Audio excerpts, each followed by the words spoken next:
Hey there guys, Coach Rob here with Soda Fitness with your movement manual for the overhead press. I want to show you what it looks like and how to do it. We're going to talk about some reasons why we do the overhead press, and I want to give you a couple of very common faults that we see and some easy fixes to address those. So the movement with the barbell, get up underneath it, flex everything, breathe in, pump it overhead. How about a side view?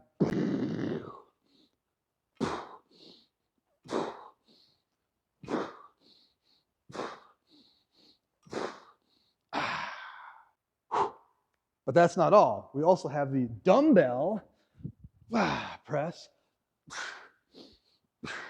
and the kettlebell press.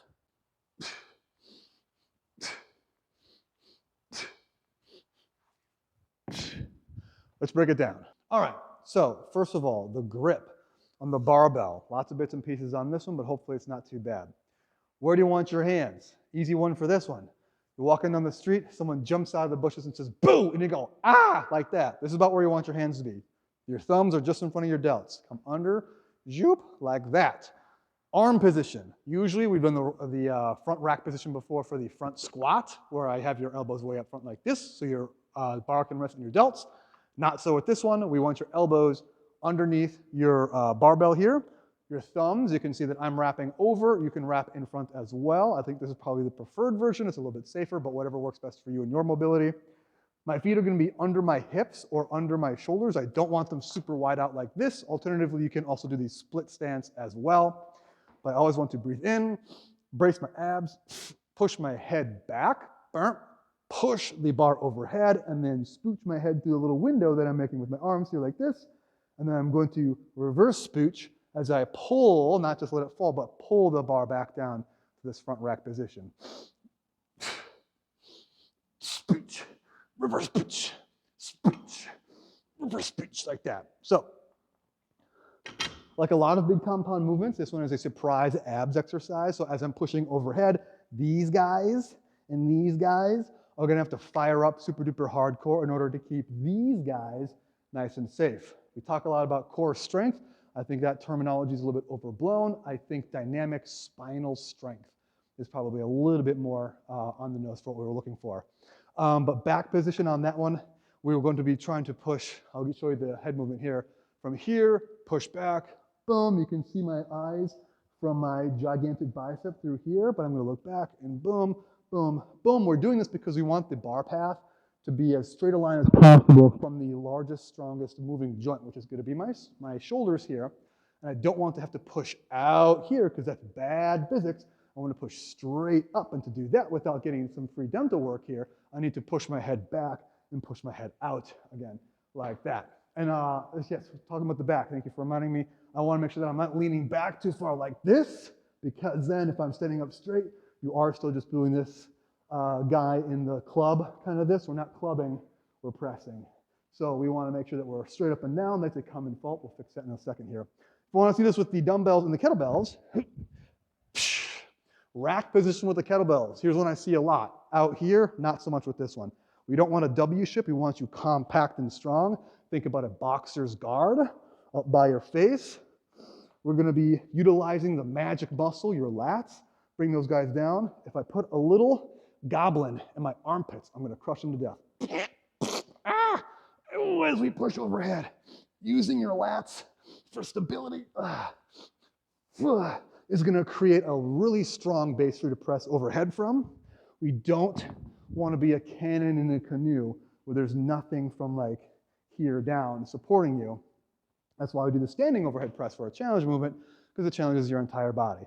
The dumbbells are far off camera, so I'm not going to grab them, but they're going to live in this neutral grip position here, just like they do with the kettlebells, but the top or the back half of the weight is going to live on top of your shoulder there. A little bit less technical out of all the movement options, all the implements that we have for you here with the dumbbells, but definitely the much more accessible. But that's the generalized movement pattern of the overhead press. So if you're still watching, thank you very much. Why do we do it? It trains a lot of the same muscle groups up here that we get from something like a bench press or a push-up, just in a different plane of motion. The muscles you're going to feel working the most is definitely going to be your delts and your triceps, so shoulders and arms. The muscles you're going to be using in this movement is going to be arms, delts, lats, core, back, butt, quads, feet. Okay, we want your feet alive, active, gripping into the floor, not just like passively. Again, not passively. Nothing in this movement, nothing in any of our movements should be passive. The whole body is alive. Everything is an everything movement. Put that on a t-shirt. Leaning back, this comes from a couple of things. A lack of confidence in your ability to move your head out of the way of the bar. In that case, use a lighter bar or use a pair of dumbbells or kettlebells so that you don't have to worry about that. 2, it can come from a lack of mobility in the shoulder to get yourself in this overhead position like this. Even mine's not perfect. So we want you to be able to get you out here. Excessive knee drive. There is a movement pattern for that, the push press or the jerk, which you can also do with the barbell, kettlebells, or dumbbells. Since we're doing an overhead press, it's closer to what you see called a military press. It's a bit more strict. With the military press, it's very much like toy soldier up and down, hence the name. But with the push press, we'll give it a little bit of leeway. If there's more than like a 5% knee bend, knee bump in there, we're getting into push press territory. Just receiving a little bit badly. So I mentioned, I see this a lot with the kettlebells. I mentioned earlier, not just letting the weights fall back down. That's not awesome. We want you to be active and pull the weights back down. Okay, so it's not, we're not doing the reverse power tower where we pull it down faster than gravity, but you are actively lowering them. Probably a better word for it. We're looking for the 8 rep max in this challenge.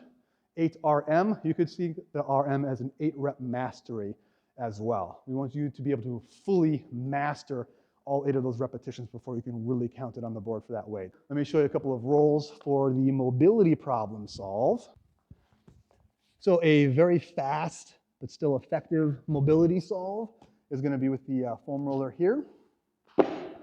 I personally have a lot of issues with my right shoulder, especially in the rear delt here. So what you can do, roll out, get to the top of your back, give yourself a big old hug, and then roll around the upper back right behind your shoulder blades. That's pretty janky for me. If you want to get really sadistic or masochistic, raise your hand like you have all the answers and then turn over like this. We're going to put the roller kind of right in this hollow, right behind your shoulder and armpit. We're getting into some lats and some teres minor territory over there, some big muscles that support and also affect your stability and mobility in that shoulder capsule. But if we can smash these boys out, it's more fun than it looks. If you can smash these bad boys out, you're going to be able to at least temporarily increase that effective range of motion, which if we're looking for this 8 rep mastery, it's going to be hyper important. So that's the overhead press for this month, you guys. A little bit of a long-winded video, but I appreciate you guys watching. Thank you very much. If you have questions, let me know in the comments or at the gym, and I will check you guys in class. Bye.